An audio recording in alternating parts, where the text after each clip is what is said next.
Belum lama ini ada artikel yang mengungkapkan bahwa ngecas ponsel di malam hari waktu tidur itu bahaya.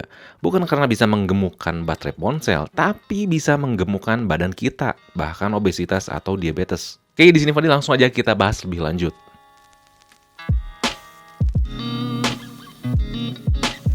Topik ini tuh dibahas ya di artikel di dalam negeri ataupun di luar negeri, dan emang cukup menarik sih buat bacanya. Kalian bisa baca ya lebih rinci di link di deskripsi di bawah lebih lengkapnya. Singkatnya, ponsel itu memancarkan RF EMF atau radiasi radio, dan si radiasi radio ini bisa mempengaruhi melatonin. Melatonin ini adalah sebuah hormon yang sangat berpengaruh terhadap pola tidur kita. Karena si radiasi radio tuh katanya ganggu si melatonin, pola tidur kita tuh berantakan. Karena berantakan, kita jadi susah tidur. Jadi metabolisme tubuh tuh terganggu. Karena pola tidur terganggu dan metabolisme tubuh buruk, ini yang berpengaruh ke sistem tubuh kita, yang berujung gula darah naik, bahkan bisa obesitas atau diabetes. Nah, menurut artikel yang bertebaran yang diklaim dari penelitian ilmiah ini, kalau ponsel dicas, nah si radiasi radio tuh makin tinggi. Pertanyaan singkatnya, apakah hal ini tuh benar? Nggak sepenuhnya benar. Pertama, di berbagai artikel yang bahas topik ini tuh nggak dicantumin mana jurnal ilmiahnya. Jadi kita nggak bisa lihat datanya, apakah ini tuh valid atau enggak. Khususnya masalah korelasi antara radiasi dengan si melatonin pas waktu ngecas malam hari. Yang harus kalian tahu, emang ya namanya barang elektronik tuh memancarkan radiasi radio, khususnya ponsel. Tapi jangan dulu parno. Pertama, ada jurnal menarik dari tahun 2013 dari Malta ya, kampus La Trobe University. Dia meneliti tentang perubahan melatonin yang disebabkan dari radiasi barang elektronik. Tentunya ada ponsel di dalamnya. Kalau mau baca lebih lengkap sih jurnalnya, saya udah taruh ya di linknya di deskripsi. Tentunya ini bukan pertama kali, jauh-jauh sebelumnya udah ada ribuan penelitian yang bahas serupa. Jadi di jurnal ini juga menghimpun penelitian yang udah dilakuin sebelumnya. Uji coba radiasi radio dipaparin ke tikus dengan tingkat dan durasi yang berbeda. Hasilnya cukup bervariasi, ada yang berubah dan ada yang enggak. Ternyata pas dicoba dengan arah paparan radiasi yang berbeda, hasilnya juga berbeda. Ada yang berpengaruh terhadap melatonin dan ada yang enggak.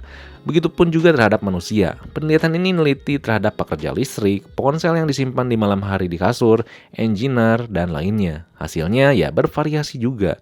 Dari berbagai hasil yang ditunjukkan, efek dari radiasi radio terhadap melatonin itu nggak konsisten. Masih butuh dilakukan penelitian lebih lanjut lagi. Ke tahun 2021 ada jurnal dari Ibrahim dan Yifan. Mereka bahas efek dari paparan radiasi ponsel terhadap melatonin dan kortisol. Buat baca lengkapnya kalian bisa baca sendiri ya. Mereka tuh meneliti dampak radiasi radio terhadap hewan dan manusia dengan berbagai variabel. Kurang lebih penelitiannya tuh hampir sama kayak jurnal sebelumnya. Diteliti dengan hewannya tuh gimana dan diteliti terhadap manusia tuh gimana. Dari kedua jurnal tersebut juga mengatakan kesimpulan yang kurang lebih sama. Bahkan belum ada bukti pasti radiasi radio ponsel tuh berpengaruh secara langsung terhadap melatonin.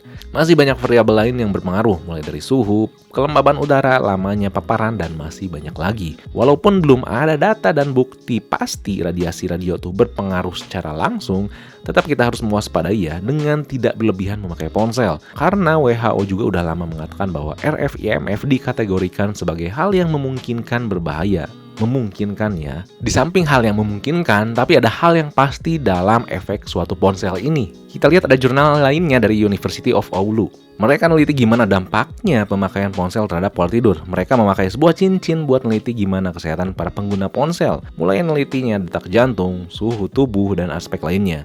Dari jurnal ini memang kualitas tidur juga berpengaruh dari umur, rutinitas, dan aspek keseharian lainnya. Makanya walaupun pakai suatu alat ya, akurasi penelitian tuh nyampe 67%. Tapi dari beberapa keterbatasan penelitian yang ada, hasilnya adalah memang ya semakin lama kita melihat sebuah layar ponsel menimbulkan efek pola tidur yang semakin buruk. Termasuk kalau kita pakai tablet, nonton TV, baca Kindle, atau lainnya. Hal ini dikarenakan masalah blue light atau cahaya biru, suatu cahaya yang memiliki panjang gelombang tertentu yang dipancarin dari layar ponsel, tablet, TV, dan lainnya. Hal ini juga pernah dibahas oleh Biomed Research International. Di jurnal ini dibahas gimana efek pemakaian ponsel khususnya dari cahaya biru berdampak terhadap kebiasaan dan kualitas tidur. Tentunya dilakukan di variabel yang berbeda-beda, misalnya gimana kalau lampu kamar dimatiin, gimana kalau kecerahan otomatis layar tuh mati, dan lainnya. Dan hasilnya memang sangat berdampak ke kualitas tidur yang buruk. Cahaya biru ini sebenarnya berguna banget di pagi atau siang hari buat bikin mata kita tuh lebih fokus. Tapi di malam hari juga bikin jadi tambah fokus. Maka dari itu jam tidur tuh terganggu, malah gak ngantuk. Dan dengan adanya cahaya ini mengganggu kerja hormon melatonin tadi. Akibatnya metabolisme tuh terganggu dan secara tidak langsung nanti parahnya menimbulkan diabetes atau bahkan obesitas. Masalah teknisan banget biologisnya ya antara korelasi malam hari dan metabolisme tubuh kalian bisa baca sendiri ya di berbagai jurnal atau berbagai buku-buku yang ada gitu. Di sini saya hanya menggambarkan gambarannya saja ya mengenai hal biologisnya. Dan sekali lagi nggak usah jadi parno, nggak usah jadi takut. Cahaya biru ini berdampak nggak signifikan, nggak berdampak langsung. Tapi tetap bakal ngefek kalau pemakaian berkelanjutan di waktu malam hari dengan durasi yang nggak terkontrol.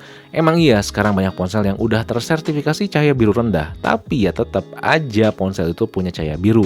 Nggak maksudnya jadi nggak punya sama sekali cahaya biru. Kalau kalian mikir, ya udah, pakai mode malam aja lah di layar ponsel. Nah, malahan kalau kalian tuh pakai mode malam, ini ada penelitiannya juga ya, kalian bisa cari tahu sendiri. Kalau mode malam dinyalain, malah mata kita tuh lebih nyaman lihat ponsel dan hasilnya juga kita bakal lebih lama begadangnya. Pastiin aja kalau misalkan emang belum ngantuk, jangan maksain ke kamar. Jangan lakuin segala kegiatan di kamar pas malam hari, malah itu tuh memperburuk keadaan. Kalau misalkan emang belum ngantuk, ya mending stay aja di ruang tamu atau di mana dengan keadaan cahaya yang menyala. Baru kalau misalkan emang udah capek, terjun ke kasur. Jadi sekali lagi di sini tuh nggak ada efek secara langsung dari sebuah ponsel, mau dari radiasi ponsel maupun dari si cahaya biru. Di sini tuh bukan maksudnya bikin parno atau misalkan buat nakut-nakutin doang, tapi buat bikin kalian waspada supaya pakai ponsel tuh nggak berlebihan. Oke, sekian aja ya obrolan Fix Me kali ini. Kalau misalkan ada yang ingin tanyakan, kalian bisa tulis komen di bawah dan jangan lupa buat like, share, subscribe Fix Me, lalu nyalain lonceng notifikasinya biar gak ketinggalan obrolan lainnya. Oke, di sini Fadil, peace out.